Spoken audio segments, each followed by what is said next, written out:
je vais juste faire un point et après je vais donner la parole aux deux personnes.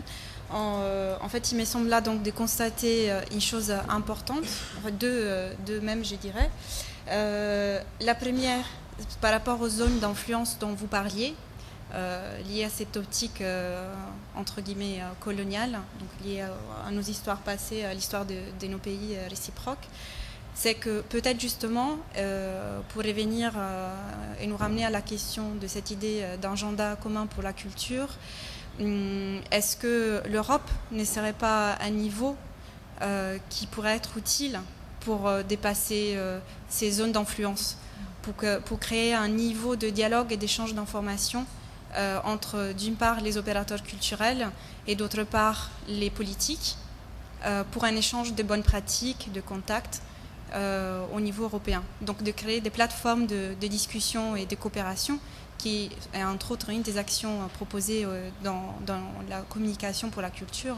donc qui paraît aller dans le sens que vous dites. Donc il me semble voir de la part de la Commission déjà une prise en compte de ce manque peut-être jusque-là dans les précédents programmes de dialogue avec la société civile et les différents organismes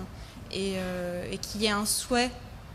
davantage de création de plateformes de discussion pour que justement ces segmentations puissent être dépassées avec une volonté européenne. Et l'autre question importante, c'est la question des critères des sélections des programmes, et de comment ils sont sélectionnés, et quels sont peut-être aussi les interlocuteurs qui sont sollicités pour définir ces critères. Donc, est-ce que la société civile, et pour ce qui est des programmes européens, mais non seulement la société civile européenne, la société civile des pays tiers, donc des collègues avec lesquels nous allons travailler en logique de coopération et de développement, ne devraient pas participer de manière plus importante à la définition de ces critères de sélection et de mise en place des programmes pour en définir des objectifs qui répondent à des besoins beaucoup plus concrets du secteur culturel.